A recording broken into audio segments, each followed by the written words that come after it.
Right, in previous videos I showed that the relativistic slide rule correctly calculates the mass of the W boson, which is part of the standard model in particle physics, and I've also shown that it correctly calculates the various energy levels and the charge and Planck's constant. So that's just to do with chemistry. That's also on the atomic level.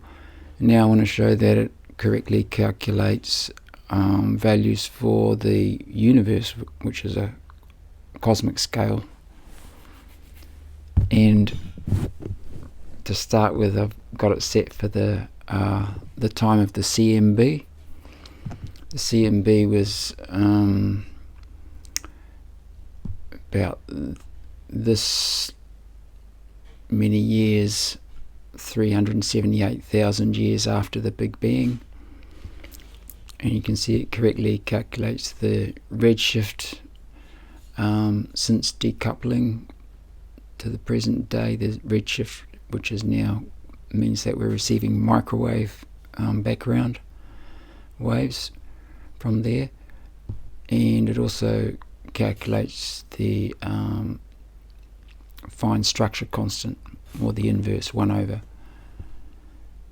And I'm using Mach's principle to unify the four forces, and further down I've already explained how the four coupling constants can be calculated using Dicky's equation here.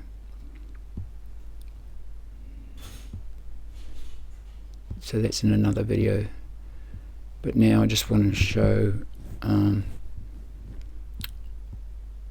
it simultaneously calculates things, so that you can verify one thing from another thing. So at the time of the CMB, the Hubble constant would have been quite big, huge, and the vacuum energy would have been a lot bigger. That's joules per cubic meter, and the universal acceleration would have been bigger. But now let's look at it now,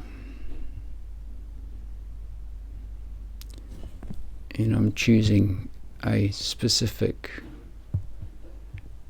value for now because I want that to equal 1, which means that the g-force, the gravitational constant now, is the same as what it is when b equals that. So I'm saying that this is now, the ratio is 1:1. Okay, not much redshift. Now I have to. That has nothing to do with the scalar. So that's why I like being able to choose a b value without having to consider the radius. But now if I consider a radius for the universe now, and I'm fond of that one, then I can also notice nothing of this doesn't change because the radius isn't included.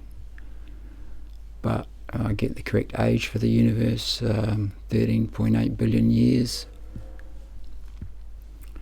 Now there's a Hubble tension at the moment. The CMB data shows that it should be 67.9, whereas the cosmic scale ladder says that it should be 74.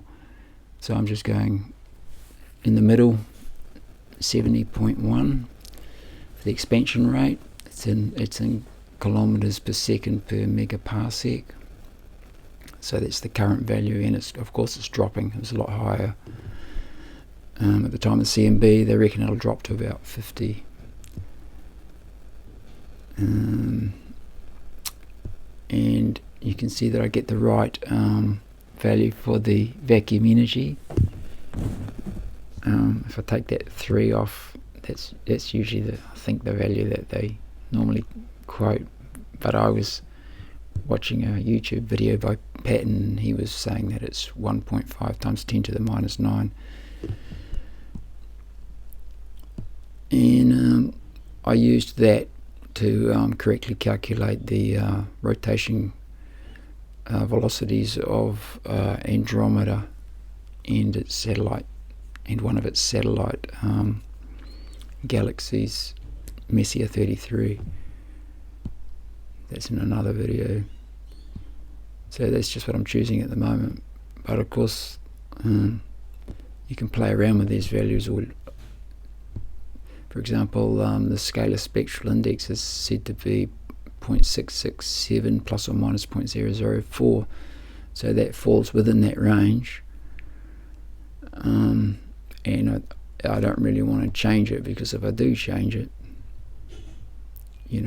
to say that, then I'm no longer able to use Mach's principle to unify the 4 forces. So I don't really want to do that. The age and these will just change a little bit too, not much. So I'd rather hang on to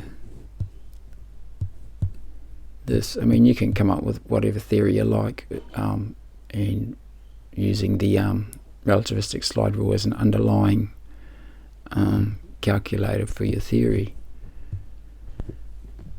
So, I mean, I've been doing it for about 5 years, so I'm sort of currently fond of my theory, but I'm not attached to it. I mean, only attached to the relativistic slide rule.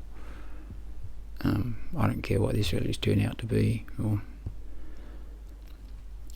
But if I wanted to agree with the CMB, say, I might say that the radius of the universe is a bit bigger now, and then I'd be agreeing with the CMB data, the Planck collaboration. Vacuum energy would be slightly lower, not much. That'd be pretty much the same. You'd have an older universe.